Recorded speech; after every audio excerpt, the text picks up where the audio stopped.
गणित के basic course को स्टार्ट करने जा रहे हैं जो 6वीं से 10वीं तक के बच्चों के लिए अति महत्वपूर्ण है। तो सबसे पहले हम बेसिक कोर्स के लिए देखेंगे संख्या पद्धति। संख्या पद्धति के बारे में समझते हैं कि संख्याओं में हम किन संकेतों का उपयोग करते हैं और उनके कुछ गुण होते हैं जिनके बारे में हम देखेंगे। तो सबसे पहले हम देखेंगे संख्या पद्धति हम किन संकेतों का प्रयोग करते हैं। 0, 1, 2, 3, 4, 5, 6, 7, 8 और 9। हम इन 10 संकेतों का प्रयोग करते हैं हमारी संख्याओं को बनाने में और इस 10 संकेतों को हम दार्शनिक अंक प्रणाली कहते हैं। अब इस दार्शनिक अंक प्रणाली में संख्याओं के कुछ गुण होते हैं। सबसे पहले हम देखेंगे संख्या के प्रकार में प्राकृत संख्या।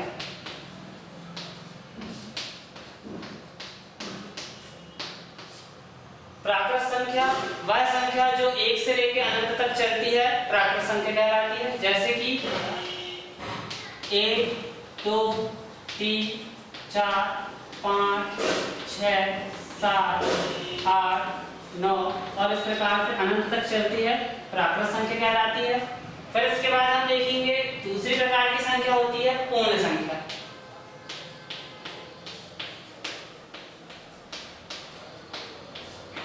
पूर्ण संख्या जिसमें 0, 1, 2, 3 और इस प्रकार से अनंत तक चलती है वह कौन सी संख्या कहलाती है? पूर्ण संख्या। पूर्ण संख्या और प्राकृत संख्या में अंतर यह होता है कि यह 1 से प्रारंभ होती है और यह 0 से प्रारंभ होती है। तो प्राकृत संख्या वह संख्या जो 1 से लेकर अनंत तक चलती है और पूर्ण संख्या वह संख्या जो 1 से लेकर अनंत 0 से लेकर अनंत तक चलती है। फिर इसके बाद हम अगली संख्या देखेंगे पूर्णांक संख्या।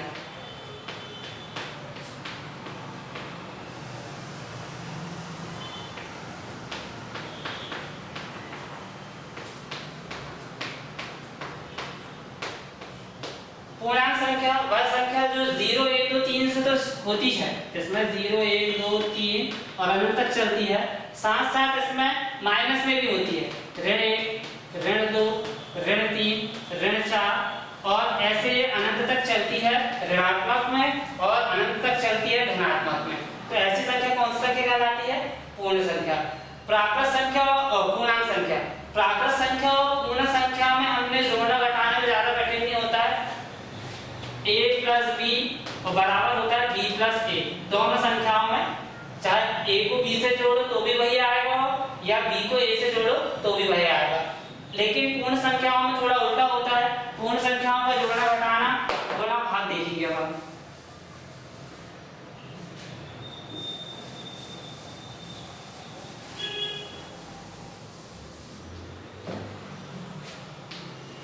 पूर्णांक संख्याओं का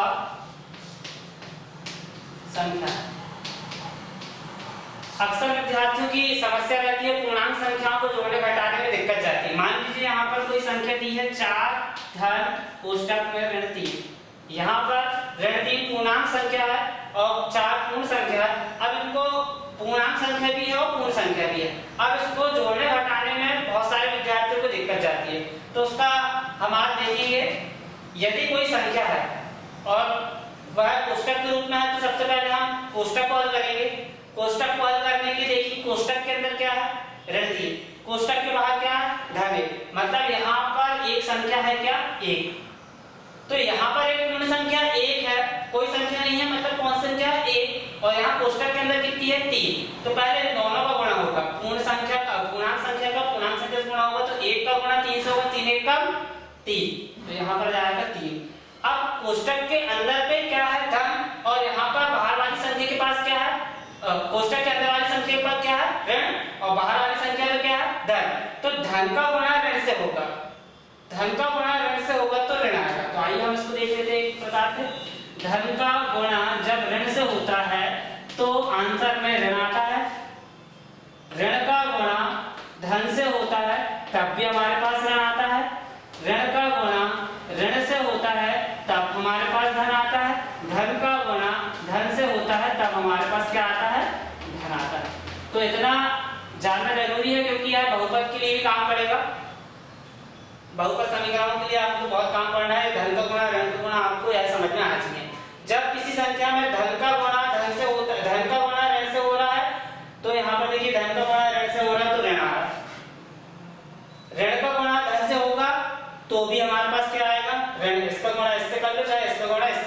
ऋण ही आएगा। ऋण का गुणा ऋण से करो तो क्या आता है, धन आता है। पहले हम इसको हल कर लेते हैं। तो यहाँ पर धन का गुणा ऋण से होगा तो ऋण आएगा, और 4 का गुणा यहाँ पर 4 से करेंगे तो यहाँ पर आ जाएगा 4, और यहाँ पर 4 में से 3 जाएगा, 1 बचेगा। अब इसी की जगह पे उल्टा ले लेते हैं, 4 3 धन ऋण कोष्टक में 4। इसको हटाने में बहुत सारे बच्चों को परेशानी आती है कि उसी पूर्णांक संख्याओं को घटाना है। जैसे आपके पास यहाँ पर दिया है 3 धन कोष्टक में ऋण 4 दिया है, तो हम सबसे पहले कोष्टक को हल करेंगे।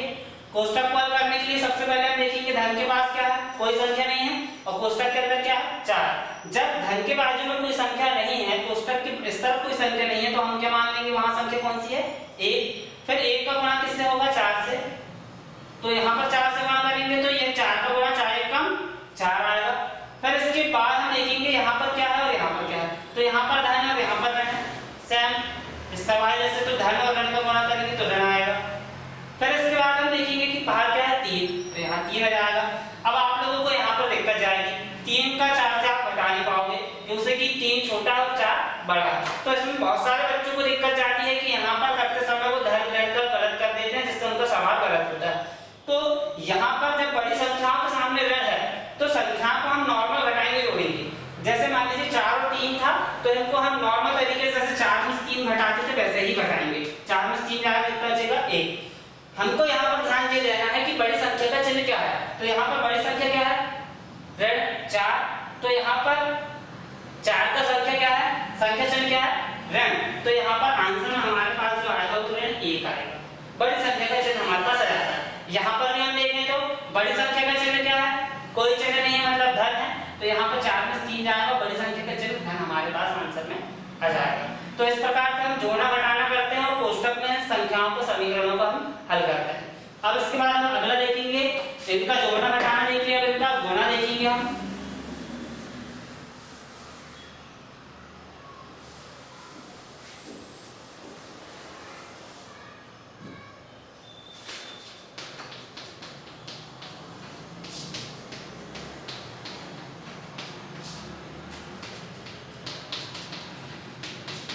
गुणा हुआ भाग। अब पूर्णांक संख्याओं को गुणा और भाग देखने के लिए हमारे पास मान लीजिए फिर से कोई समीकरण है, 3 गुणित ऋण 4 धन 3। अब इस प्रकार से कोई संख्या दी है हमारे पास, तो समीकरण दिया है, इसको हल करना है, तो इसको हल करने के लिए करेंगे। फिर देखिए हम कोष्टक कहाँ पर है, कोष्टक हमारे पास है 4 में, तो ऋण 4 का हम यहाँ पर हल करेंगे। कोष्टक हल करने के लिए यहाँ पर गुणांक को हल करते सबसे पहले, कोष्टक के अंदर कितना है, ऋण 4, और यहाँ पर क्या है, धन 3, तो हमको पहले 4 का 3 से गुणा करना है। 4 का 3 से सिंपल गुणा करेंगे तो क्या आएगा, 4 किया 12 आएगा। यहाँ पर गुणा के बाद यहाँ पर संख्या क्या है, 3, तो यहाँ पर 4 का गुणा 3 से करेंगे तो 4 किया 12 आएगा। फिर इसके बाद हम देखेंगे कि ऋण है यहाँ पर और यहाँ पर है धन, तो हमने अपने पिछले बार में पढ़े थे, जब ऋण का गुणा धन से होता है तो क्या आता है, ऋण, तो यहाँ पर जाएगा ऋण, और यहाँ पे धन 3 है तो यहाँ धन 3 आएगा। हम यहाँ पे डायरेक्ट ऐसा नहीं कर सकते कि ऋण 4 और धन 3 कर दिए, क्योंकि कि जब हम ऐसे सवालों को हल करते हैं तो सबसे पहले क्या देखा जाता है, कोष्टक, फिर देखा जाएगा हमारा गुणा, फिर जोड़, फिर घटाना। तो इस प्रकार से यह संख्या हल होती है, इस प्रकार के समीकरण हल होते हैं। तो सबसे पहले अपने कोष्टक को तोड़े, कोष्टक को तोड़ने के लिए यहाँ पर दो चिन्ह एक साथ नहीं लिख सकते, इसलिए कोष्टक भी लिखा ही रहेगा। अब इसका हम गुणा करेंगे तो 3 है और 4 है, 3 का गुणा 4 से करेंगे तो 4 किया 12 जाएगा, धन का गुणा ऋण से करेंगे तो ऋण आ जाएगा, तो यहाँ पर ऋण 12 धन 3 आ जाएगा। फिर इसके बाद हमको 12 में से 3 में से 12 घटाना है। यहाँ पे आप लोगों की फिर वही समस्या आएगी कि हम 3 में से 12 में से 3 में से 12 कैसे घटाएं। तो यहाँ पर सिंपल हम जोड़ना घटाना जैसे करते हैं वैसे बड़ी संख्या को छोटी संख्या से घटा सकते हैं। तो 12 में से 3 हमने घटा लिए, तो आगे हमारा कितना, 9। अब इसके बाद हमको चिन्ह पर ध्यान देना है, तो हमारे पास जो 9 संख्या आई है उसमें हमको बड़ी संख्या पर चिन्ह लेना है। तो बड़ी संख्या क्या है यहाँ पर, ऋण 12, तो हमारे पास 12 है तो उसमें ऋणात्मक रूप से है, तो हम यहाँ पर आंसर में क्या लिख सकते हैं, ऋण 9 लिख सकते हैं। तो इस प्रकार से पूर्णांक संख्याओं का गुणा होता है। इस प्रकार के सवाल आप आप लोग घर से खुद ही प्रैक्टिस कीजिएगा। कोई बुक से आप सवाल ले सकते हो, उसको आप जितना हल करोगे उतना आपको डेली रूटीन में आएगा। फिर उसके बाद आप कोई भी प्रकार के सवाल कर सकते हैं। हमने देखे हैं कि बहुपद वाले सवाल x y z जिसमें चर अचर होता है, ऐसे सवालों को भी आप हल करने में दिक्कत होती है उसमें। तो यहाँ पर पूर्णांक संख्याओं का बड़ा हो गया। पूर्णांक संख्याओं के भाग के बारे में देखते हैं। पूर्णांक संख्याओं के भाग में ज्यादा कुछ विशेष नहीं है। यदि ऊपर धन है और नीचे भी धन है तो आंसर में हमारे पास धन 1/2 आ जाएगा। यदि मान लीजिए हमारे पास ऊपर धन है और नीचे ऋण है तो हमारे पास ऋण 1/2 आएगा। किसी की धन ऋण यहाँ पे भागित होगा तो यहाँ पे ऐसा आएगा। फिर इसके बाद ऊपर ऋण है और नीचे धन है तब भी हमारे पास क्या आएगा, ऋण 1/2। अब इसको हम देखते कैसे आया। तो क्या इसको हल करने के लिए यहाँ पर हम देखेंगे धन को हम लिख सकते हैं ऋण 1 गुणित ऋण 1 और यहाँ पर ऋण 2 हमने लिख दिए और गुणित में हमने कर दिए ऋण 1। अब इस पर ऋण 1 से ऋण 1 कट गया,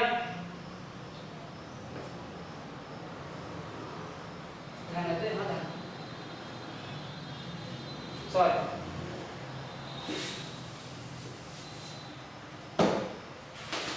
1/2 है जिसमें ये ऋण में है। तो हमारे पास ऊपर धन में कोई संख्या है तो यहाँ पर आंसर में 1/2 यहाँ पर ऋणात्मक रूप में आएगा, ऋण चिन्ह यहाँ पर आ जाएगा। तो यहाँ पर सिंपल है, इसको कह सकते हैं कि ये ऋण है तो इसको हम लिख सकते हैं क्या, धन है, धन को हम क्या लिख सकते हैं ऋण 1 गुणित ऋण 1 और नीचे क्या लिख सकते हैं हम ऋण 2। तो यहाँ ऋण 1 से ये ऋण कट गया, यहाँ पर हमारा एक ऋण बचा तो ये ऋण हमारा बाहर आ जाएगा ऋण 1/2। तो यहाँ पर ऊपर ऋण हो चाहे नीचे ऋण हो वह संख्या ऋणात्मक रूप में ही आएगी। तो यह भागित रूप हो गया। अब इसके बाद हम अगली संख्या का प्रकार देखेंगे।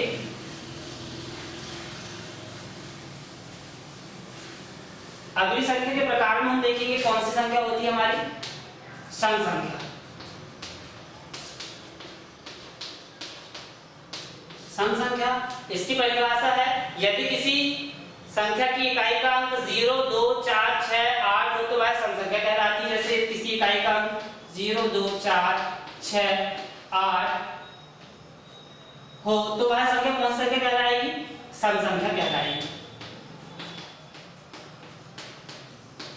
मान लीजिए यहाँ पर एक कोई संख्या ही है, इसके अंत में 2 आ रहा है तो यह कौन सी संख्या कहलाएगी, सम संख्या कहलाएगी। इसी के विपरीत विषम संख्या, यदि किसी संख्या के अंत में इकाई का अंक 1, 3, 5, 7 और 9 हो तो वह संख्या कौन सी संख्या कहलाएगी, विषम संख्या कहलाएगी। मान लीजिए 13, यहाँ पर 1, 3, 5, 7 और 9, इनमें से कोई भी अंक हो यहाँ पर आखिरी में तो यह संख्या कौन सी संख्या कहलाएगी, विषम संख्या कहलाएगी। फिर इसके बाद हम देखेंगे अगली संख्या का प्रकार, भाज्य संख्या। भाज्य संख्याओं में बहुत समस्या आती है सभी को। भाज्य संख्या ऐसी संख्या जो स्वयं के अतिरिक्त किसी और संख्या से विभाजित हो जाए। जैसे कि मान लीजिए हमारे पास यहाँ पर है 12, 12 स्वयं से विभाजित होता है, 12 से विभाजित होता है, 12 1 12, 12 2 से विभाजित होता है, 6 दूनी 12, 12 3 से विभाजित होता है, 3 4 12, 12 4 से विभाजित होता है, 4 3 12, 12 6 से विभाजित होता है। तो यहाँ पर 12 एक ऐसी संख्या है जो स्वयं के अतिरिक्त मतलब 12 से तो विभाजित हो रहा है, साथ साथ 2 3 4 और 6 से विभाजित हो रहा है।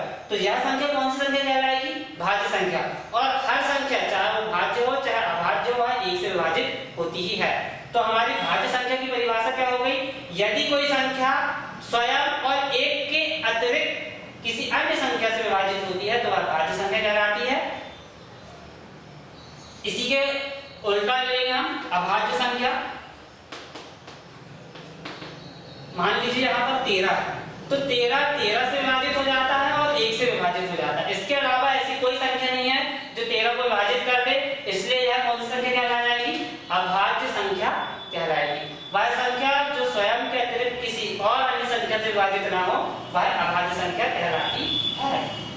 अब इसके बाद हम देखेंगे अगली परिभाषा संख्याओं के प्रकार में परिमेय संख्या।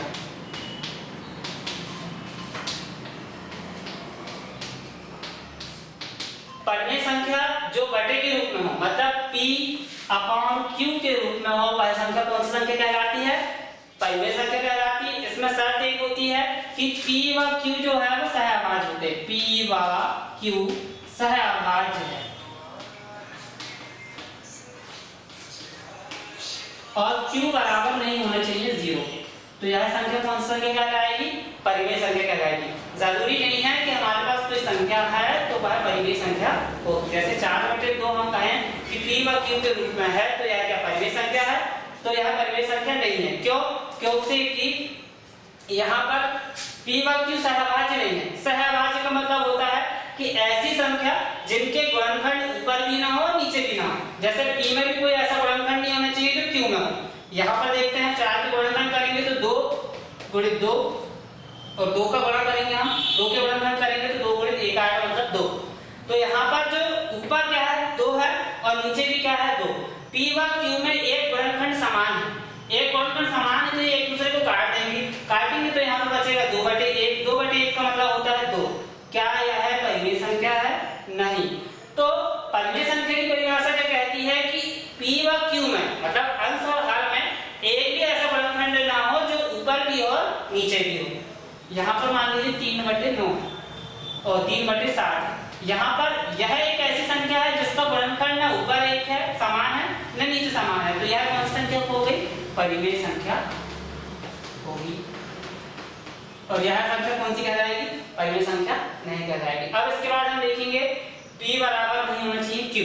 क्यों से कि किसी भी संख्या के हर में यदि 0 आता है तो वह संख्या अनंत हो जाती है।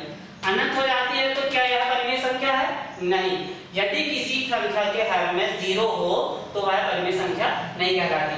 तो परिमेय संख्या की परिभाषा वह संख्या जो p/q के रूप में हो परिमेय संख्या कहलाती है।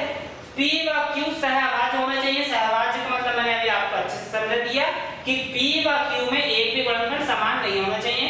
फिर इसके बाद q बराबर नहीं होना चाहिए 0 के। तो यहाँ पर जो संख्या है, कोई भी संख्या आ गया, किसी भी परिमेय संख्या है, कोई भी बड़े वाली संख्या के हर में यदि 0 होता है या गुणांक में गुणित में 0 होता है, हर के गुणांक में 0 होता है तो वह संख्या कौन सी संख्या कहलाती है? अपरिमेय संख्या कहलाती है, क्योंकि वह उसका मान अनंत होता है। अब इसके बाद हम देखेंगे अगली संख्या अपरिमेय संख्या।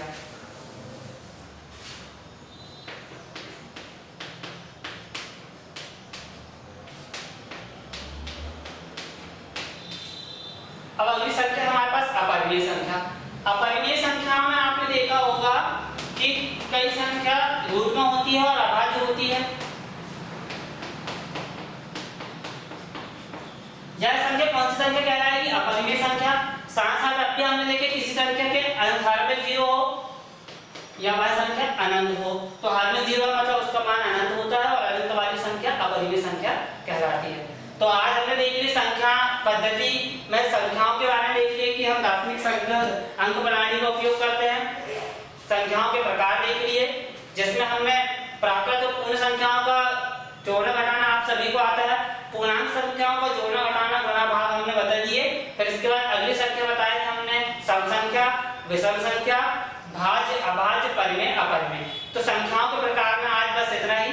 कल हम लेके आएंगे बहुपद और बहुपद के बारे में हम विशेष पूरी जानकारी लेंगे कि बहुपद होता क्या है, चर अचर क्या है और इनके गुणा करना, पक्षांतर करना और सभी चीजों का विचार देखेंगे।